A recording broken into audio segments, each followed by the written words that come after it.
Guys, how's it going? Hope you're having a wonderful week like always. This is a bit of a surprise. It's a surprise for me. I wasn't expecting to do this video today, but Taylor Swift surprise dropped another album less than 5 months after her prior album, Folklore, which was also a surprise album. 2020 is shaping up to be one of Taylor's best years ever. This just goes to show you how resilient and tough Taylor Swift is. Whenever people try and bring her down, whenever people try to discredit her and say that she's done, she's over, she's finished, which is a lot of people, not just the general public, but people within her industry as well. She comes back stronger than ever. 2 albums less than 5 months apart in the same year, and they're great albums. Well, I don't know about this album, I haven't listened to it yet, but I loved Folklore. Folklore is a great Taylor Swift album. And because I loved Folklore so much, I imagine I'm gonna love Evermore just as much. Now, Evermore is Taylor Swift's 9th studio album. There are 15 songs on the album, and the album is 1 hour and 1 minute. I haven't heard any of these songs yet, so this is a true first listen video. I don't know what people have been saying about this album. I don't know if people like it. If they don't like it, I don't know if people like it more than Folklore, or they like it less. I'm gonna form my own opinion. I'm sure there were other things I wanted to say in this intro. I can't think of them right now because I'm just so damn excited. So you know what, let's just jump into the first track. Track number 1, Willow. I'm like the water when your ship rolled in that night. Wherever you stray, I follow. I'm begging for you to take my hand. Life was a willow and it bent right to your wind. Anywhere else is hollow. I'm begging for you to take my hand. They count me out time and time again. I come back stronger than a 90s trend. Wait for the signal and I'll meet you after dark. Anywhere else is hollow. I'm begging for you to take my hand. Yes, mommy. Every bait and switch was a walk off. That's mommy. Alrighty, that was track number 1, Willow, and I really enjoyed this track. It's just as good as a track we hear from Folklore. Can I just say that Taylor Swift is the queen of melodies? I absolutely love the melodies in so many of her songs. They're so infectious, and not only are they personal and meaningful, but they get stuck in your head and they're catchy as hell. It's definitely a great gift she was given. And I love this lyric right here. She says, life was a willow and it bent right to your wind, but I come back stronger than a 90s trend. I also like the part where she says, you know that my train could take you home. And the reason why I like that lyric so much right now is because as we speak, at this very moment, my sister is on a train coming from BC, British Columbia, all the way to where I live in Manitoba to visit me and my mom for Christmas. Just like her album Folklore, I'm getting fall vibes from this album. Winter vibes. It is December, so it's cold out.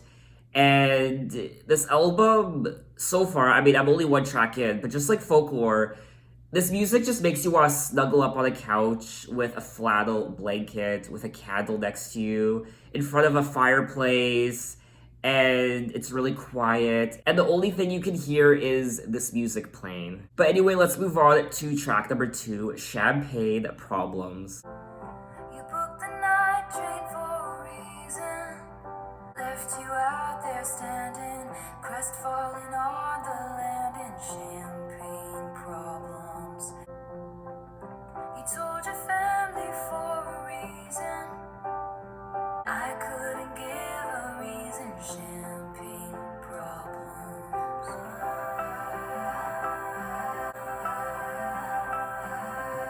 One for the money, 2 for the show. I never was ready, so I watch you go. Such a lovely bride, what a shame she's fucked in the head. They said, but you'll find the real thing instead. Champagne problems. Alrighty, that was track number 2, Champagne Problems, and this was another great song. This album's a mood, isn't it? I do want to go back to track number 1, Willow, just quickly, because it says here that Taylor herself said the song is about intrigue, desire, and the complexity that goes into wanting someone. I think it sounds like casting a spell to make somebody fall in love with you. Now, I did want to remind myself in regards to Taylor's relationship, the relationship she's in now, with Joe Alwyn, and she's been in this relationship now for the last 4 years. And I really loved the lyrics in the song. She's saying, "You booked the night train for a reason." So once again, just like track number 1, she's bringing up this train. So you could sit there in this hurt. She says, "I dropped your hand while dancing, left you out there standing, crestfallen on the landing, champagne problems." And then she goes on to say, "Your mom's ring in your pocket, my picture in your wallet."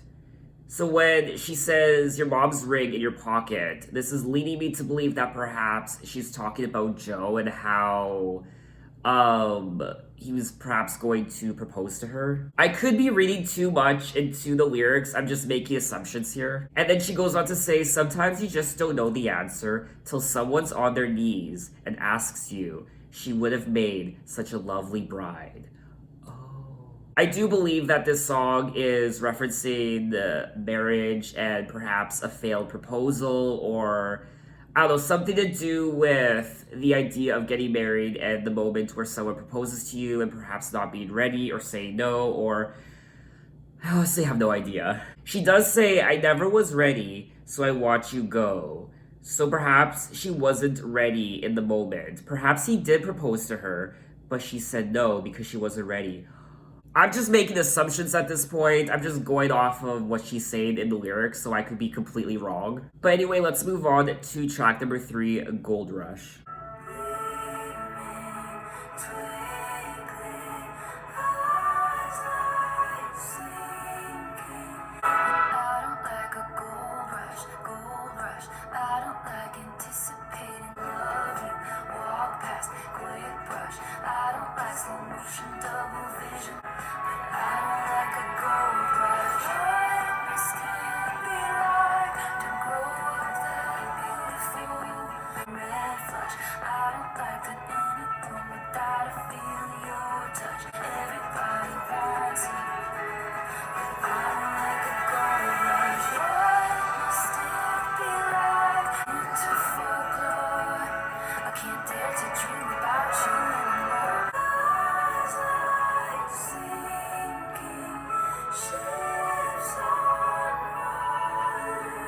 Okay, that was track number 3, A Gold Rush, and this album keeps getting better with each track I listen to. This one, out of the 3 tracks I listened to already, it's probably my favorite, but I do love the other 2 as well, Willow and Champagne Problems. In the song, she does say, "Everybody wants you, everybody wonders what it would be like to love you. What must it be like to grow up that beautiful, with your hair falling into place like dominoes? I see me padding across your wooden floors with my Eagles t-shirt hanging from the door." I am curious to know how many of these songs are about Joe. Because this album is so new, it was just released a few days ago, it's very hard for me to find the meanings of some of these songs. So what I'm doing is I'm typing the title of the songs into Google and I'm looking at the news section to see if there are news articles popping up in regards to specific songs. And it says here that fans think the song Gold Rush is about Harry Styles. So there's lots of speculation and fan theories going on right now. In the song, Taylor Swift is describing this beautiful man, and perhaps she's thinking that she's not good enough for this man, and all of these women and even men love this man, they want to be with this man, they want to be in a relationship with this man, but perhaps Taylor doesn't think that's going to work out. Perhaps she thinks that she's not good enough, perhaps she doesn't think she's beautiful enough to be in a relationship with him. So as a whole, this track, Gold Rush, is definitely my favorite on the album so far. So let's move on to track number 4, "'Tis the Dab Season." If I wanted to know who you were hanging with while I was gone, I would have asked you. We could call it even, you could call me babe for the weekend. 'Tis the damn season like this. between the Methodist and the school that used to be ours. And the road not taken looks real good now. Time flies, messy as the mud on your truck tires. And the road not taken looks real good now, and it always leads to you. We could call it even. 'Tis the damn season.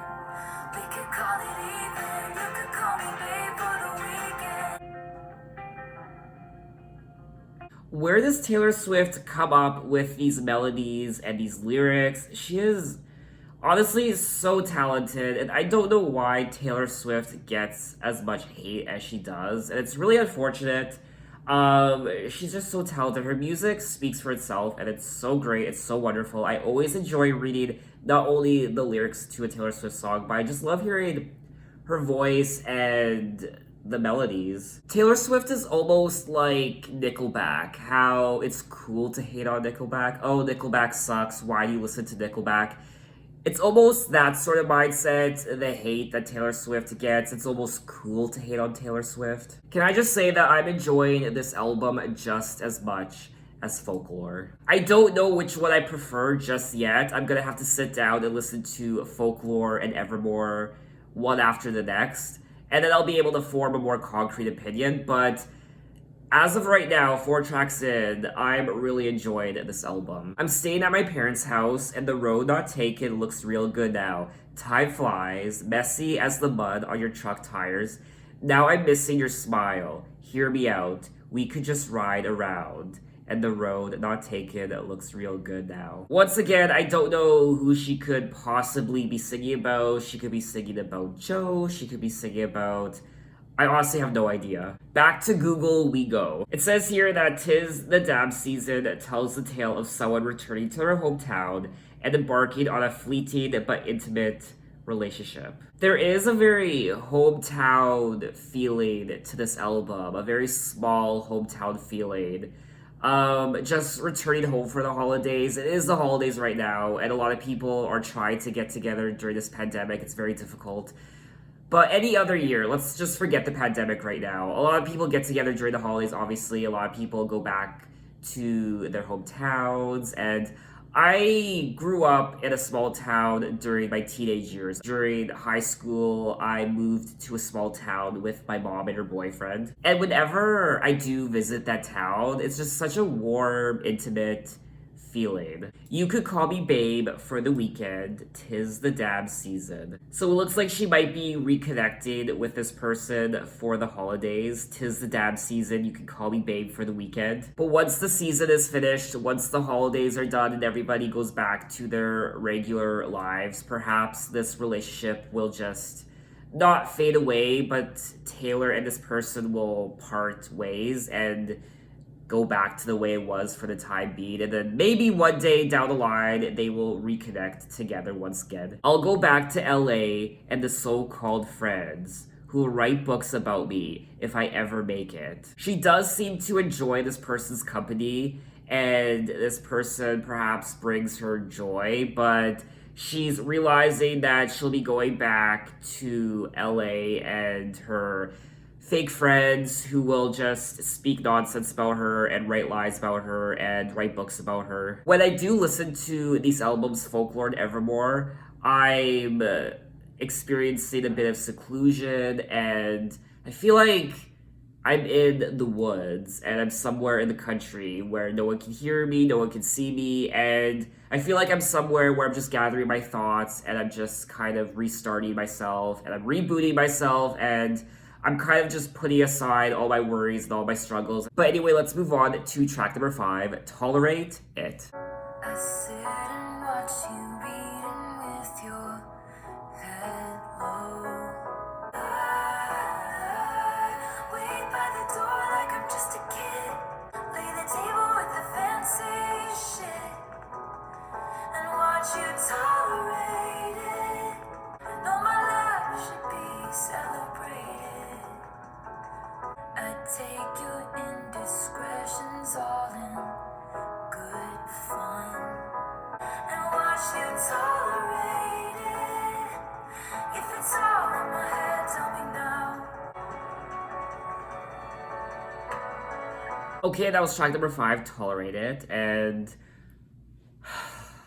I love this album. I know my love should be celebrated, but you tolerate it. While you were out building other worlds, where was I? Where is that man who'd throw blankets over my barbed wire? I made you my temple, my mural, my sky. Now I'm begging for footnotes in the story of your life. But what would you do if I break free and leave us in ruins? Took this dagger in me and removed it, gained the weight of you, then lose it. Who is this song about? Really? Some fans think that the song is about Princess Diana. And that's just not one theory. There are multiple news outlets reporting that people think the song is about Princess Diana. Google, I could kiss you right now. And this is great timing because for those of you who watch The Crown on Netflix, Season 4 touched on, or I should say touched on, it really did delve into the life of Princess Diana and Prince Charles. I mean, I could go into why people think this song is about Princess Diana, but I think I'm just gonna leave it there. But anyway, let's move on to track number 6, No Body, No Crime, featuring Haim. Estes, a friend of mine. We meet up every Tuesday night for dinner and a glass of wine. Her husband's acting different and it smells like infidelity. She says that ain't my Merlot on his mouth. She says, I think he did it, but I just can't prove it. No, nobody, no crime, but I ain't letting up until the day I die. Good thing Estes' sister's gonna swear she was with me. Scandalous. Took out a big life insurance policy. They just can't prove it. Who is this song about? That's the number one question I have after listening to each of these songs. Who is this song about? It came about after I wrote a pretty dark murder mystery song and had named the character Esty because she's the friend I have who would be stoked to be in a song like that. So it looks like the song might not be about anyone in particular. It might just be a story Taylor concocted in her head. The song is pretty straightforward. It's about this man who is sleeping with this Esty woman.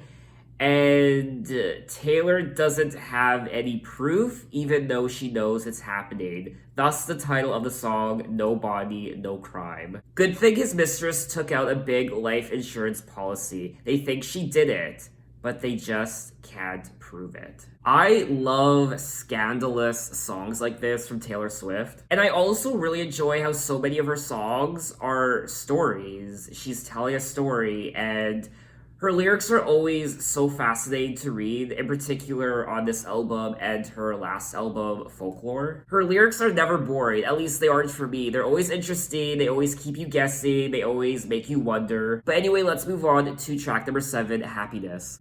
Honey, when I'm above the trees, I was dancing when the music stopped. There'll be happiness after you. There was happiness because of you.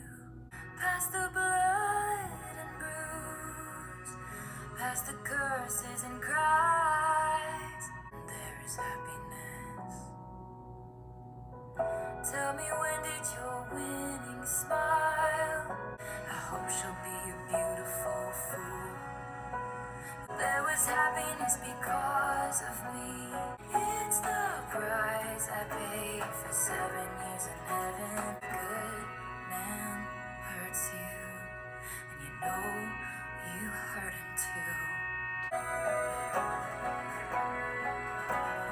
too. Okay, that was track number 7, Happiness, and this isn't one of my favorite tracks from the album so far, but I still enjoyed listening to it, and the lyrics are just as good as all the other songs. There is happiness in our history across our great divide. There is a glorious sunrise, dappled with the flickers of light from the dress I wore at midnight. Leave it all behind and there is happiness. I mean, the way Taylor Swift is able to just string lyrics together in these songs is absolutely remarkable. No one teaches you what to do when a good man hurts you, and you know you hurt him too. So this song is quite sad, but there's also a spark of optimism as well when she says, "Leave it all behind," and there's happiness. Once again, I need to know who or what this song is about. It says here that the song Happiness contains several references to The Great Gatsby. Now, Taylor Swift has brought up Gatsby references in other songs before, not just from this album, but her other albums as well that she released in the past. And just as I said that, I'm reading here in the article in 2017's "This Is Why We Can't Have Nice Things." Yes, that's where it's from. She sings "Feeling So Gatsby" for that whole year. I actually haven't read The Great Gatsby yet. I know what's wrong with me. I've been meaning to read that book for the longest time, but I haven't. I have seen the movie with Leonardo DiCaprio, and I absolutely love it. All you want from me now is the green light of forgiveness. Oh, okay, the green light in The Great Gatsby. It's all coming together. You know what? The more I understand this song and the more I delve into the lyrics of this song, the more I love it. So I know how I initially said that this isn't one of my favorite tracks on the album, but you know what? This is slowly becoming one of my favorite tracks on the album now. I need a break. So now let's move on to track number 8, Dorothea. Hey Dorothea, do you ever stop and think about me? Gosh, on your friend since you left town. A tiny screen's the only place I see you now. Ooh, this place is the same as it ever was. Dorothea, hey Dorothea, do you ever stop and think about me? When it was calm or skipping the prom, I guess I'll never know. Okay, that was track number 8, Dorothea, and this is.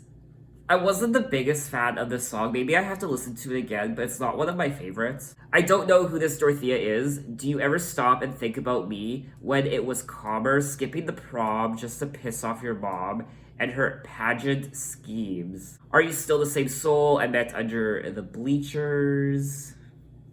I'm curious to know if this is about a romantic relationship Taylor once had with a girl. I find myself in a very similar situation I was in when I listened to the song Betty from her Folklore album, where I thought perhaps she might have been singing about a romantic relationship she was in with another woman. Now, people are speculating that the song might be about Selena Gomez. In Taylor's own words, Taylor said that the song is another classmate of Betty.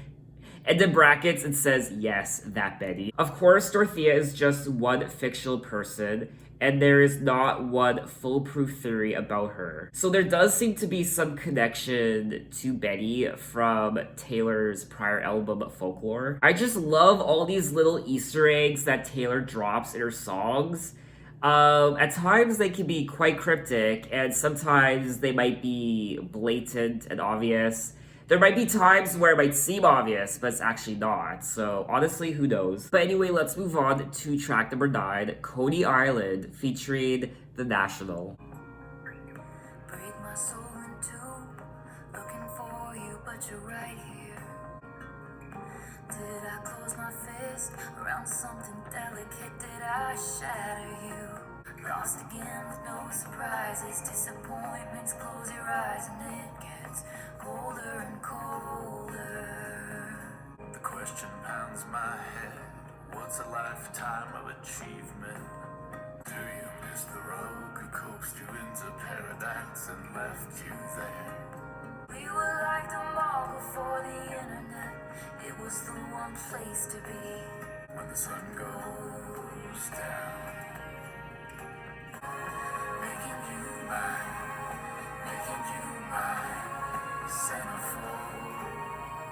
Okay, now it's track number 9, Coney Island, and I love the National so much. I discovered them a few years ago, and when I did, I couldn't get enough of their music. I will also say that lyrically, this is probably one of my favorite songs on the album. The songwriting on not just this song, but this entire album is such top notch that I'm a little overwhelmed. There have been quite a few new releases this year where I've been extremely disappointed with the lyrics.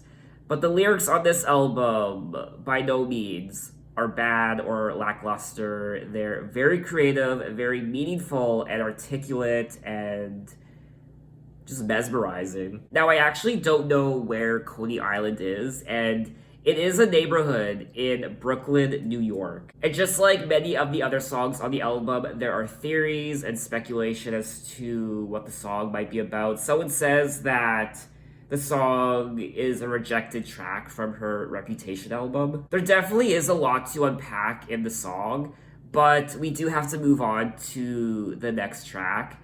I don't want to sit here forever talking about the song, but I just want to say that I really did enjoy it. So now let's move on to track number 10, Ivy.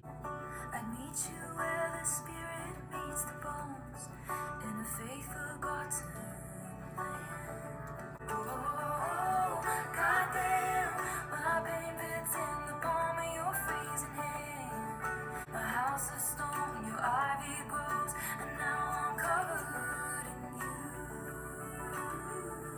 Your opal eyes are all I wish to see. He wants what's only yours. My house of stone, your ivy grows, and now I'm covered. Clover blooms in the fields. Oh, goddamn, my pain fits in the palm of your freezing hand. I'm covered. Okay, that was track number 10, Ivy, and I liked the song. I can't talk anymore. I don't know what to say anymore.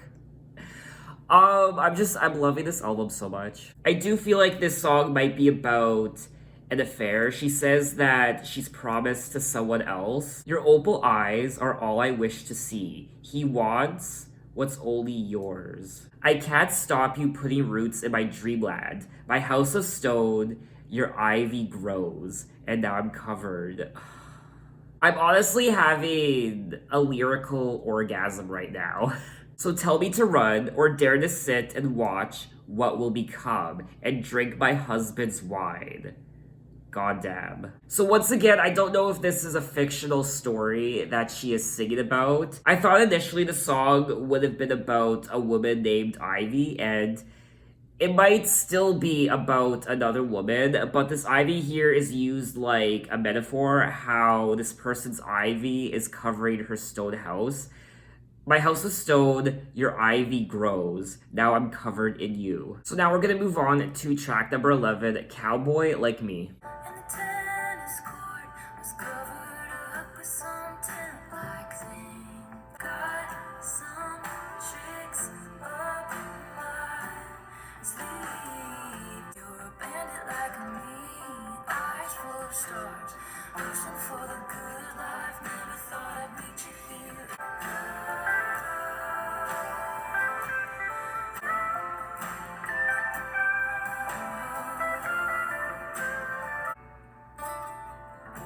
Now you hang from my lips like the gardens of Babylon. Never gonna love again.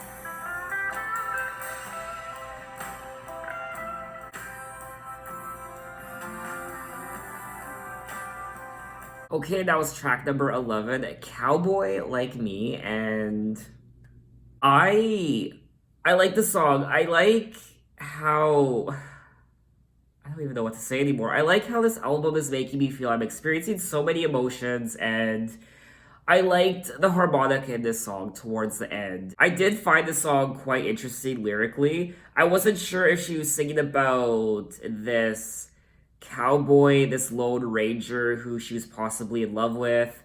And then at the end of the song, she says, I'm never gonna love again. You're a cowboy like me, takes one to know one. But then in the song, she does say, telling all the rich folks anything they want to hear, like it could be love. I could be the way forward, only if they pay for it. You're abandoned, like me. And then she says, hustling for the good life, never thought I'd meet you here. It could be love. So I was actually quite confused as to what the song is actually about. It says here that the song is about two young con artists who fall in love while hanging out at fancy resorts, trying to score rich, romantic beneficiaries. I thought this was another great, creative, fictional story from Taylor Swift, and I really enjoyed reading the story in the lyrics. So now let's move on to track number 12, Long Story Short. Faithfully, I tried to pick my battles till the battle picked me. A knife cuts both ways if the shoe fits. Walking it till you high heels break. Pushed from the precipice, clung to the nearest lips. Long story short, it was the wrong guy. Actually, I always felt I must look better in the rear view. Cause I fell from the pedestal right down the rabbit hole. Long story short, it was a bad time. Beauty feels like home if the shoe fits. Walking it everywhere you go. Pushed from the precipice, climbed right back up the dip. Long story short, I survived. I'm all about you. Alrighty, that was track number 12, Long Story Short. And long story short, I love this album. I love this song. I don't like the lyrics on this song as much as some of the other songs that I've listened to already, but it's still a great song to listen to. Your nemesis will defeat themselves before you get the chance to swing, and he's passing by, rare as the glimmer of a comet in the sky, and he feels like home. She does say that there was a guy that was wrong for her. Long story short, it was the wrong guy. Now I'm all about you. So she dated a guy who was wrong for her, and now she has finally found the right guy. It does say here that the song is about Joe, obviously, the guy she's with now, but also it's referencing Tom Hiddleston, who she briefly dated before Joe. She dumped Tom and got together with Joe. So as to whether that's the actual case, I'm not sure, but it does make sense. She is alluding to the fact that before she met Joe, it was a bad time, pushed from the precipice, clung to the nearest lips. Long story short, it was the wrong guy. So she clung to the nearest guy she could get, clung to the nearest lips, and it turned out to be the wrong guy. Once again, I could be wrong. That's just how I'm interpreting the songs when I read the lyrics and when I do a bit of digging on the internet. But anyway, let's move on to track number 13, Marjorie. Never be so kind, you forget to be clever. If I didn't know better, I think you were still around. What died didn't stay dead, what died didn't stay dead. You're alive, so alive. Asked you to write it down for me. Should have kept every grocery store receipt. You're alive in my head. What died didn't stay dead, what died didn't stay dead. I know better.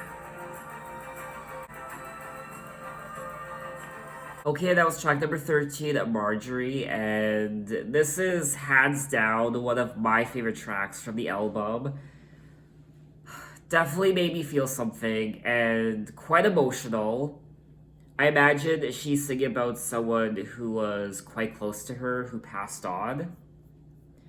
They died, but they didn't stay dead. You're alive, so alive. And if I didn't know better, I'd think you were singing to me now. It says here that Marjorie Finlay was Taylor's grandmother, who was an opera singer. I feel like this song in particular, Marjorie, is one of her most emotionally stirring on the album, and it's very powerful and no words. I should have asked you questions. I should have asked you how to be, asked you to write it down for me, Should have kept every grocery store receipt, cause every scrap of you would be taken from me. Watched as you signed your name, Marjorie. Okay, we have to move on from the song. If we don't, I'm gonna start bawling my eyes out. So let's just move on to track number 14, Closure.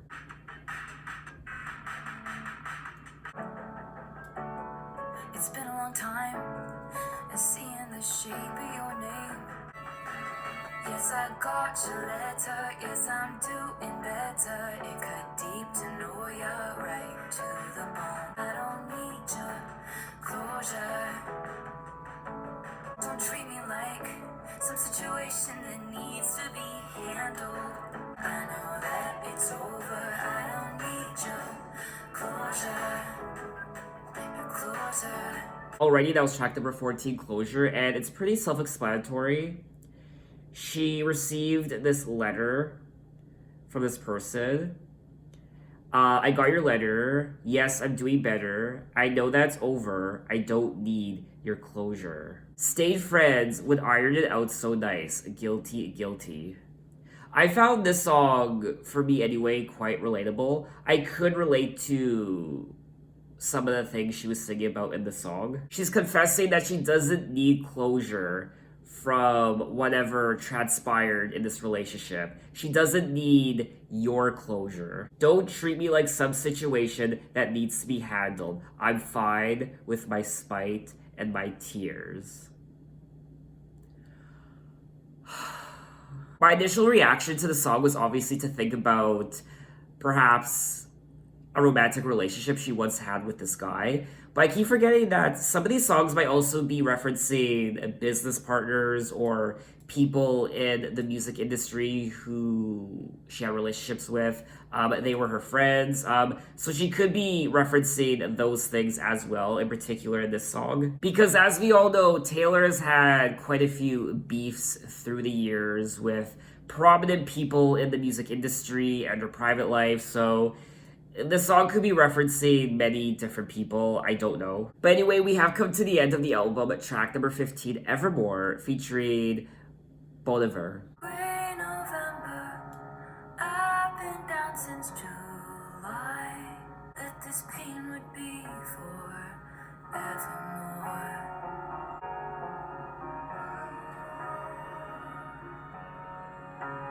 Cannot think of all the cost and the things that will be lost.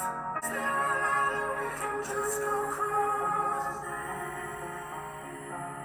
This pain wouldn't be forevermore.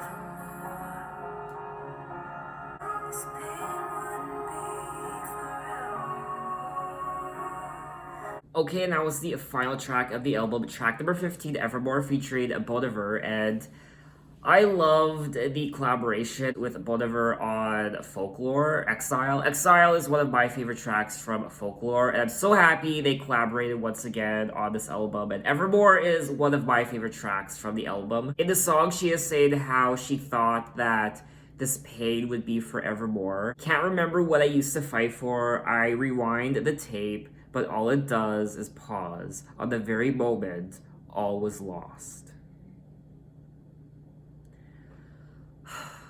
Let me just say that I have heard things on this album, and I have felt things I haven't heard or felt in many, many, many months, and it made me sad. It made me sad, but at the same time, it made me feel, it was very weird, the emotions I experienced on this album. I felt at times quite happy and calm, but other times I was devastated at the same time, and emotional and scarred and hurt and lonely, but loved at the same time and optimistic. Just a whirlwind of feelings. This is a little bit of a dark album. It's quite tragic at times, depressing, sad. I mean, that's the year we live in, 2020, so it's a perfect fit. But she addresses relationships, the breakups, scandals, and just every bullshit thing she had to go through over the last couple years or so. I absolutely 100% enjoyed the lyrics on this album so much, just like her prior album, Folklore. Taylor Swift is a master when it comes to writing songs and co-writing and her ideas and I mean, I don't even know if she needs to look up words. I mean, she doesn't even need to look at a thesaurus, I imagine, or a dictionary. She just knows what to write. I mean, who knows? Maybe she has a thesaurus next to her and she's always looking up words to use in her songs. I wonder if Taylor Swift plays Words with Friends on her phone. Could you imagine? I also really enjoyed the production on this album. It definitely set the atmosphere and the mood, and it's perfect for this time of year. And I'm just gushing at this point. This album was very consistent. Each song flowed beautifully one into the next. There were maybe a couple songs that I was a little lukewarm towards that I might not listen to again. I mean, I would sit down and listen to this album from beginning to end without skipping any of the songs. I will also comment on her voice, which I know I did very little of in this video, but you can hear the emotions in her voice, and you can hear the sorrow and the heartbreak and the optimism and the aggression as well. You can tell that a lot of these songs are extremely personal to her, just like her prior album, Folklore. And what's also interesting is that I didn't know what to expect going into each of the songs. I didn't know what story she would share with me. I didn't know what she would talk about, what she would address. So that was exciting. Not once was I ever bored listening to the album. This is just great music. So I guess to summarize my thoughts on the album, I loved it. I enjoyed it. It was amazing. Now, as to whether I like this more than Folklore, I don't know. Right now, as it stands, to me, Folklore and Evermore are pretty much even. This is a great continuation of Folklore, so I think I might have to sit down and listen to Folklore from beginning to end again to form a better opinion as to which one I prefer. But I am curious to know if this is some sort of trilogy that Taylor is working on. Maybe there's going to be a part 3. Folklore, Evermore, and then perhaps a third album. I'm loving these surprise albums, and this just goes to show you that she has so much material, and she's a writing machine. So what did you guys think of the album? Which songs are your favorites? And which do you prefer, Evermore or Folklore? I'm so excited to see where Taylor Swift is headed in the coming years, 2021 and 2022. Just so much great opportunities still left for her. But anyway, thanks for watching, guys. You can find me on Instagram, you can find me on Twitter, you can message me, you can tell me other artists I should check out. I'm open to any artists from any decade. You can find me on Apple Music, you can check out my playlist, and so on and so forth. So thanks for watching, and I will see you next time. Take care.